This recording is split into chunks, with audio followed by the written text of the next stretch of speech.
isolate your batteries from your solar system so that you can do maintenance or repair work or just move things around. What's an easy way to isolate them? Well, it's to put an isolator switch in. And when I installed the system, I did put some isolator switches in. And what I did was I went to the solar company and I just looked up 48 volt battery isolators, and these are rated at 48 volts. However, there is a little bit of a problem. The system, although it is a 48 volt system, it actually runs at 50 plus volts. So slightly above, like, you know, like 56 volts, it runs at. So technically speaking, it is above the capacity of these breakers. Plus, I started looking at the reviews online of these breakers and they weren't very good. So if you were to turn one of these breakers off when the whole system is running, when we're pulling, let's say, you know, 5,000 or 6,000 watts out of one of these batteries, and then you turned it off as it's drawing current, what some people had found was that the breakers had actually melted. So that's like a really big no-no. And thanks to everybody who pointed it out in the comments that really I should get something a little bit more heavy duty.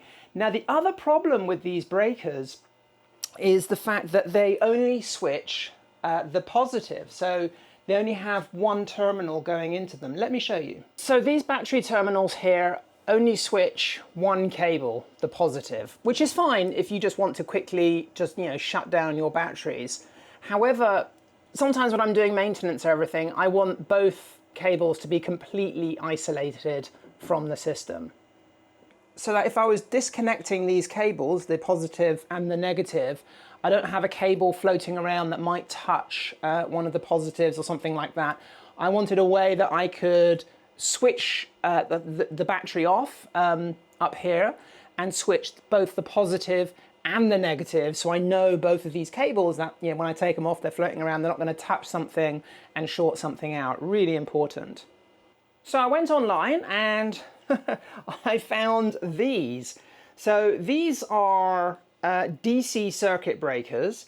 Now they do these in a variety of different types. These are definitely DC breakers. This particular DC breaker will go from 12 volts up to 120 volts. This particular one will do 200 amps. Now I've only actually got 150 amp BMSs in these batteries. You can get these up to 400 amps. So yeah, and they're seriously heavy duty. They switch the positive and the negative. And although these are actually circuit breakers, I'm just really using them as a kind of like an on-off switch to to turn off the batteries and isolate them from the system. But yeah, really, quite seriously chunky. Now I got these on AliExpress, and to be honest, I wasn't really expecting much, but yeah, really, I'm super impressed with the quality. They're not too expensive. They're about $65, 65 US dollars each. And I ordered them on AliExpress, and I actually got them within 7 days. So pretty incredible, because they actually ship them. Well, they don't ship them. They fly them over from China. So didn't have to pay any import duty or VAT or anything like that, which is amazing. Using Alibaba and particularly AliExpress now, you get a very similar experience to when you shop on Amazon. But you just gotta, you know, you can get these things directly from the manufacturers now. And, you know, I know that if I was to order this from the electrical wholesaler here in France, I probably wouldn't get much change out of a couple of €100 just for one of these. And to be honest, even if I did order one of these from the wholesaler here in France, they would probably just get it from the same supplier in China. So yeah, you can get these things now directly now from the manufacturer, incredibly cheap. So what I will do is I will put a link to these in the description. Obviously I haven't used them yet, I haven't tested them, but just from the weight of it, it's like really heavy. It's a very, you know, it feels like a really high quality switch there. So yeah, really pleased with that. So today's job is to install these in the system. And what I want to do is I want to mount these. Can you see that? Let's just have a look. Yes, I think you can see that. I want to mount these on the wall here. So I'll be removing these switches here and installing these in a row. So I'm going to have one per battery, and so I can just keep on adding them along, and I'll probably start it around here.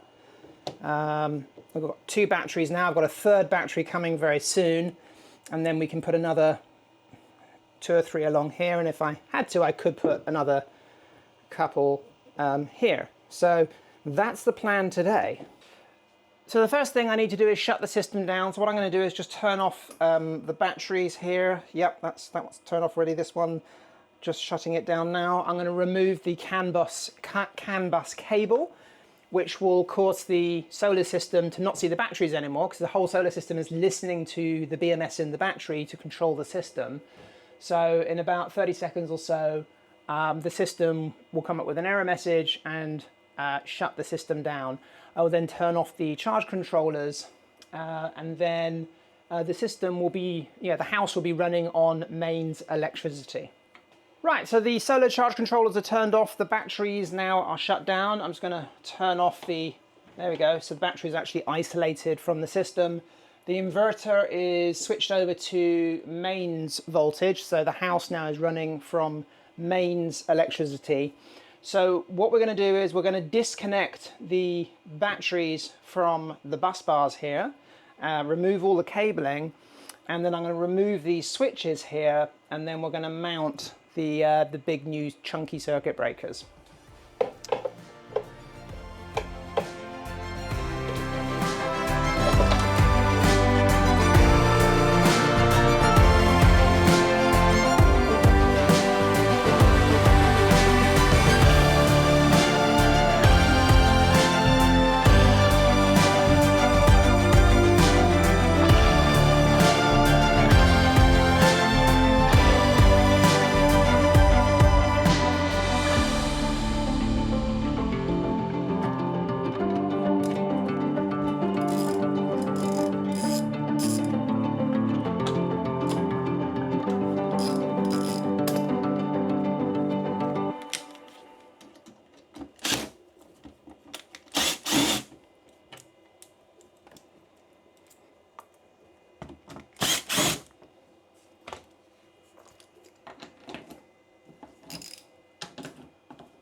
So these circuit breakers don't have any rail clamps on the back. You have to either put a screw through here, and they actually, or a nut and bolt, and they do actually come with a nut and bolt. So what I'm going to do is literally just put the bolt through the MDF here and put a nut and a washer on the other side. Now they do have to be very securely put on because they are be a lot of force put on these. Obviously I won't be turning these on and off very often. But what it does mean is I do need to be able to get my hand round the back so I can hold on to the nut as I tighten up the bolt on this side. So I think I'm going to put the first one around here, something like that. So I think, yeah, I'm quite happy with that. So what I'm going to do is just put a line here. We're actually thinking about it. I think it's going to need to come down lower, because if I just put the first one here, just put a mark there. Obviously I don't want it to be going over the top there. So I think we'll put the first one around here, and if the bolt goes through there, yeah, there's enough there to hold it, so that's good. So I think we're going to go here and here.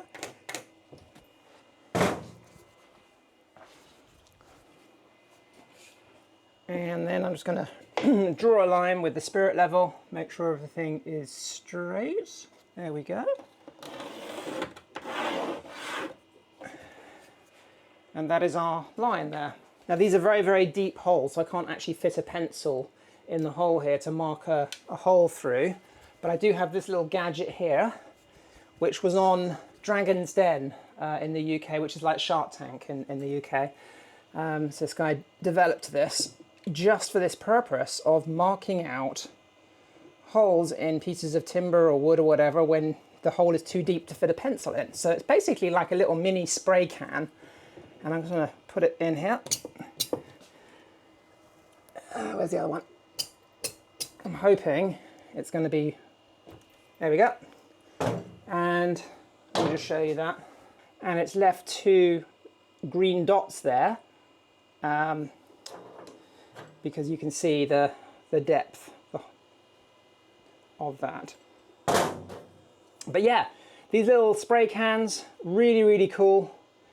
I'll put a link to it in the description of the main manufacturer's website. In the UK, I got these in B&Q. So I actually found them in B&Q. You have to go to the trade counter at B&Q. So you've got a big B&Q with a trade counter.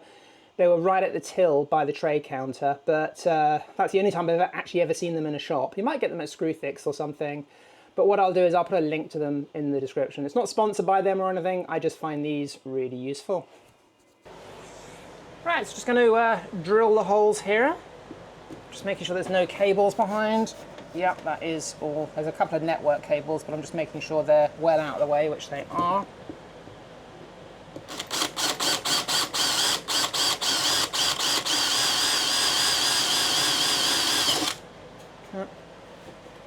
And same here.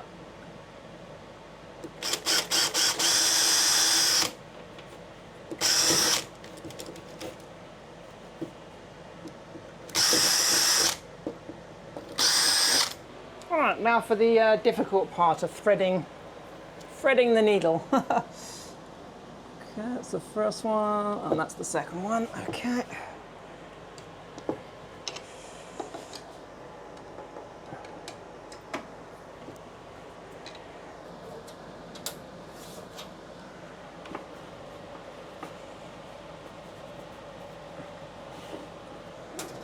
That doesn't feel like it's gone through at all.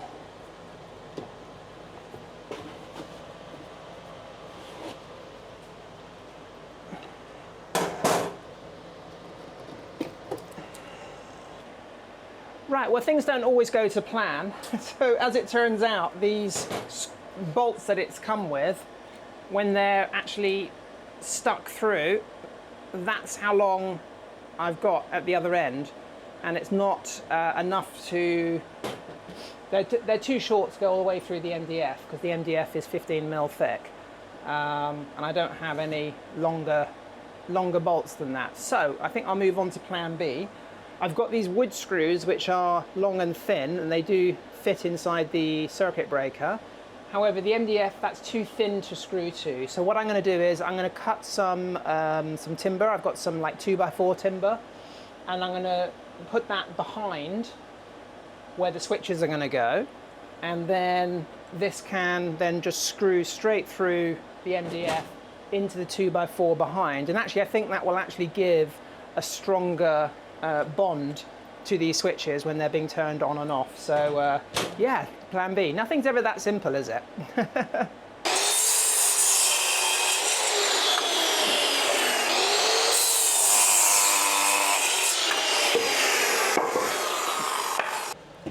Okay, so let's just see if these fit. Yep, I think we're good there. So, yeah, that works. Right, here we go. So I'm just going to put it in those holes which I have already made, just using those as pilot holes.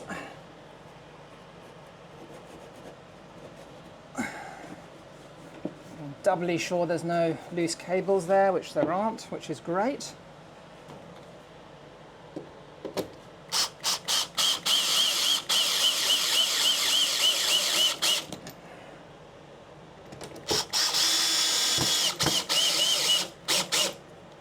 Be really careful I don't do it up too tight, otherwise it will crack the breaker. Right, I'm going to do the last bit by hand so I don't break anything. I always over tighten things. When using a power tool, it would be very easy to crack that. Right, there we go. And that actually, I think is that's more secure than using the nut and bolt. So yeah, that's good. I'm pleased with that. Right, let's get the others done.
Right, so I'm going to need to cut these cables and change some of the ring terminals. Now the positive cable has already been cut for the previous switch, but the ring terminal is the wrong size. And I think it's still a little bit too long, so this is the kind of route it's going to take, and so I need to cut this end off anyway, so I think I'm just going to cut these cables. Yeah, so that's where it's going to go there. So let's get the positive ones done first. I've got two of these. There we go. So I'm just going to literally just cut these off at the beginning of the installation. So let's just make sure we're getting them the same. Yeah, okay. I'm trying to keep all the cables the exact same length. So there we go.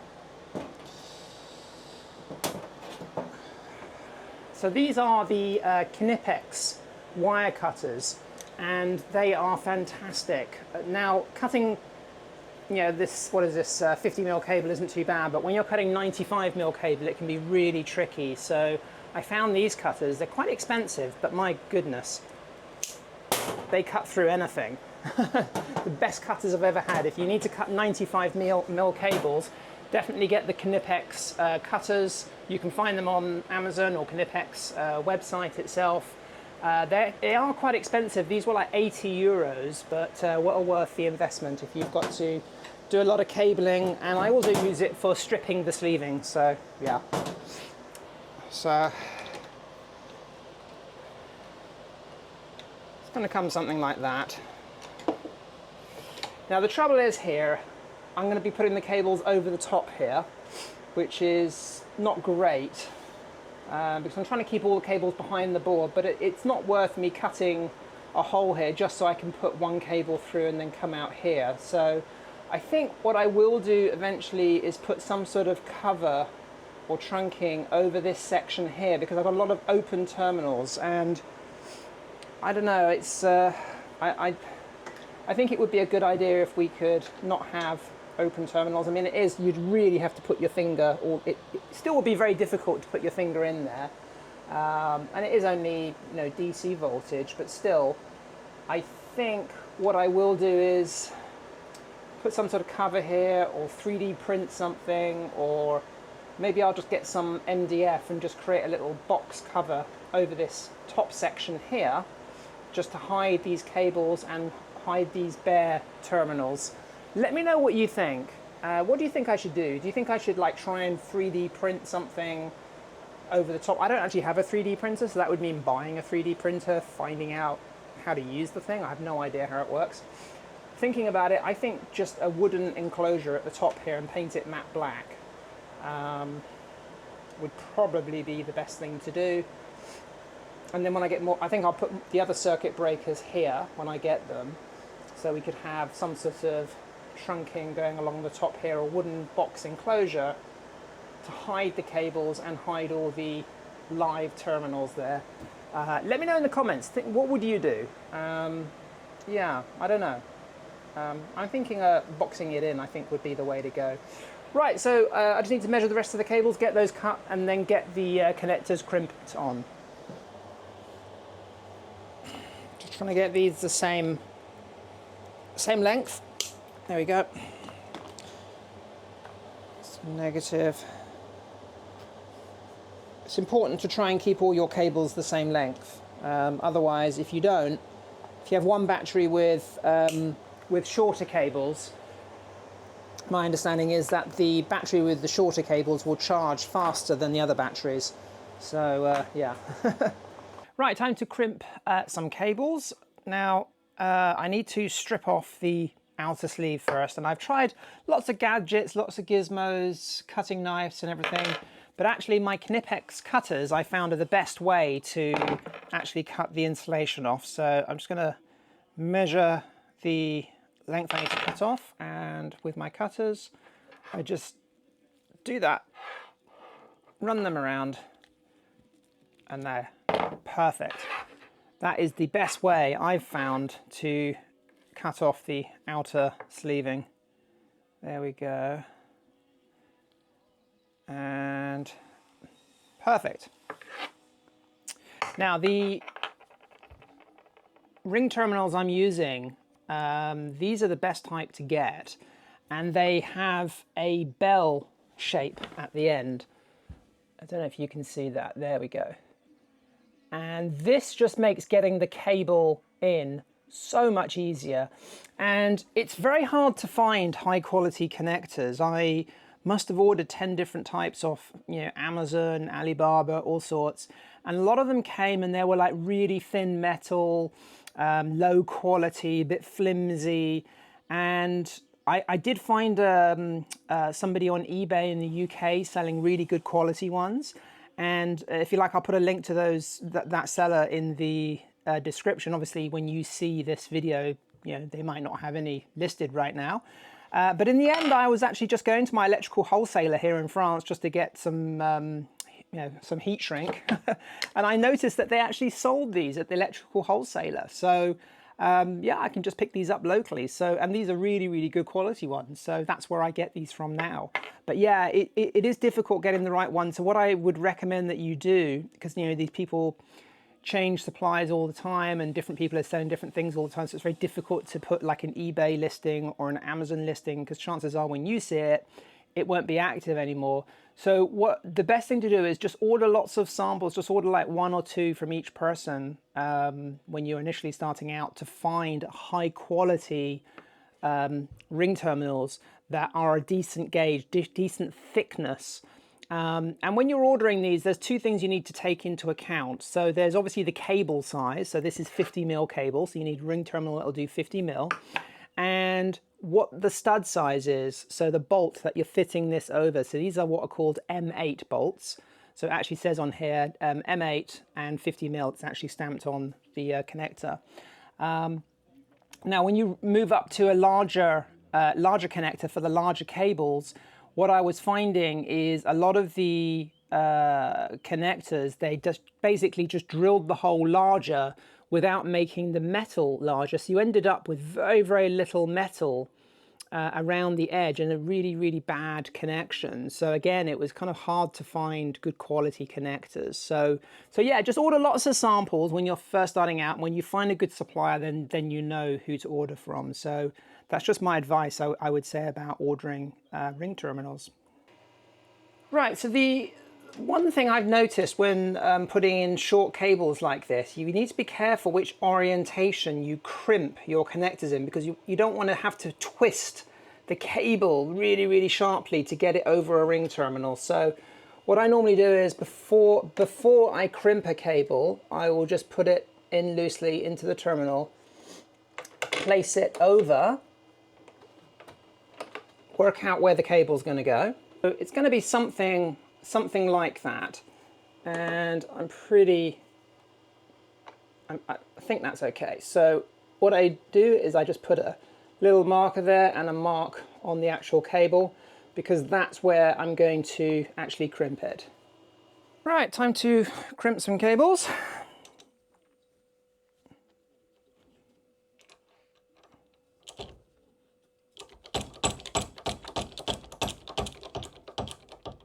Making sure I've actually got my pen mark lined up. Yes, that's in the correct orientation.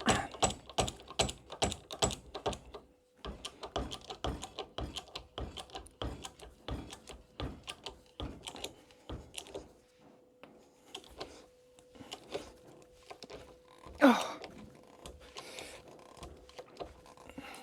There we go.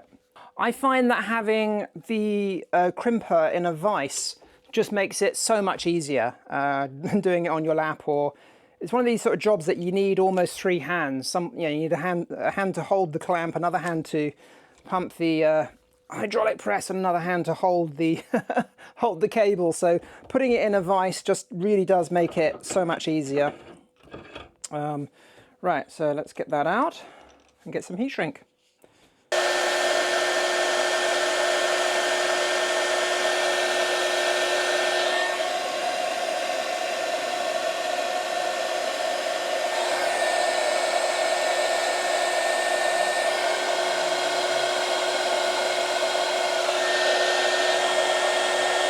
Right, the next job is to connect the cables. I'm just going to do battery number 1 to start with. I think I'm going to do live on the left and neutral on the right. To be honest, I'm not sure which way. They're not like, it doesn't say live or neutral, it just says 1, 2, 3, 4. Let me know in the comments, should live be on the left or on the right? I'm thinking live should be on the left and neutral should be on the right. I don't know if there's any particular order that these things are meant to go in, but that's the way I'm going to do it. So I'm going to put the neutral on the right. So that's going to be the first one I put in. So let's just get that put in. And these are Allen wrenches. I'm just going to do them all up loosely to start with to get the cable positioning correct, and then I'll torque them up. There we go. And then that goes down there on the bottom. And then we have a washer, a lock washer, and then a nut. And again, I'm not going to do these up tightly until I've got everything in place.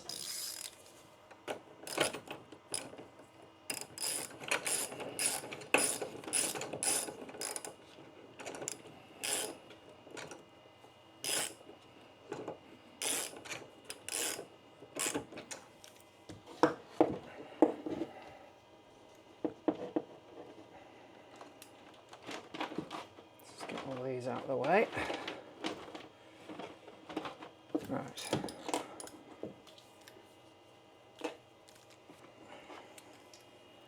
I think I'm happy with that.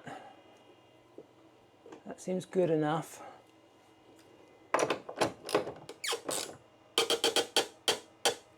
There we go.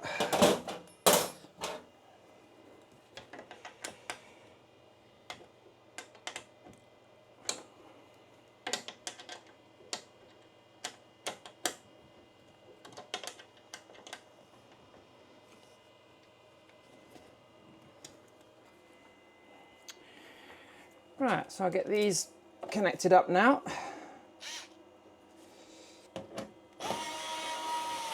Right, just get these in loosely.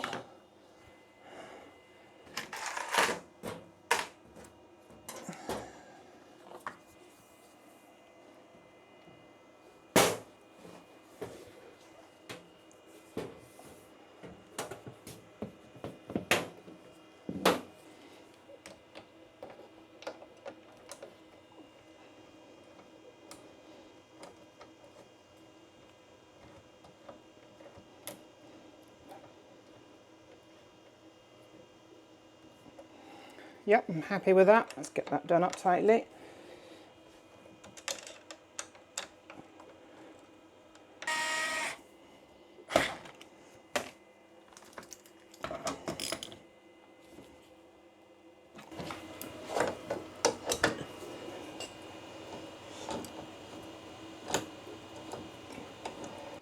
Just going to get this cover put back on. I'm not going to connect up the other battery until probably tomorrow because I've actually run out of heat shrink sleeving, so I'm going to have to go to the electrical wholesalers to pick up some this afternoon. So I'm just going to put this cover back on for now, and I'll hook up the other battery this evening or first thing tomorrow morning.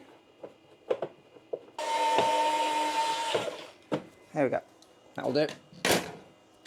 Right, time to turn everything on, and turn the battery on. Let's hook up the CAN bus cable so the system can see the battery. And let me just plug the computer back in. There we go, the Servo GX. That's going to take a little while to boot up. Yeah, there we go. Everything appears to be working. So that's on, and let's turn the charge controllers back on now. Right, so we've got everything back on now. We've got 4,000 or 4 kilowatts outside at the moment. It's a cloudy day, so that's why we've only got 4 kilowatts or 3.7. It's jumping between 1 and 4 kilowatts because it's quite a cloudy day today. Batteries are only 22% because I've had it disconnected most of the day, so let's get that charged up today. And yeah, I'm really pleased with these. Yeah, really, really good. Nice chunky switches. Definitely recommend these. I'll get the other battery hooked up later or tomorrow morning. And then battery number 3 will hook up to here when that arrives. So it should be arriving next week. I'm hoping that it will arrive next week in the post. But yeah, really pleased with how it's gone. Let me know your thoughts on how I should cover all of this up here. Not very happy about having these terminals bare here. So I'm thinking some sort of boxing here, especially since I probably have at least one more connector here and maybe 2 or 3 eventually when I've got sort of 6 batteries come up to here. So I could just have a little strip going along here to cover some of this cabling and the connectors. And then obviously underneath, not so important, but I think it would be nice to have some sort of cover. Maybe I could 3D print a cover to go over this. Let me know if any of you know anything about 3D printing and could advise me what 3D printer to purchase and how I would go about making some covers to clip over those. Yeah. Also, please subscribe. It really does help me out and helps the channel out so that you don't miss any videos in future. Now, we've got some things arriving in the post, hopefully in the next week or 2. We've got another battery, which I'm going to be putting together and reviewing on the channel. And we've had a little problem with the solar system, which I won't go into in this video, which we're going to be repairing, hopefully in the next video. So yeah, thanks for watching, and I'll catch you next time.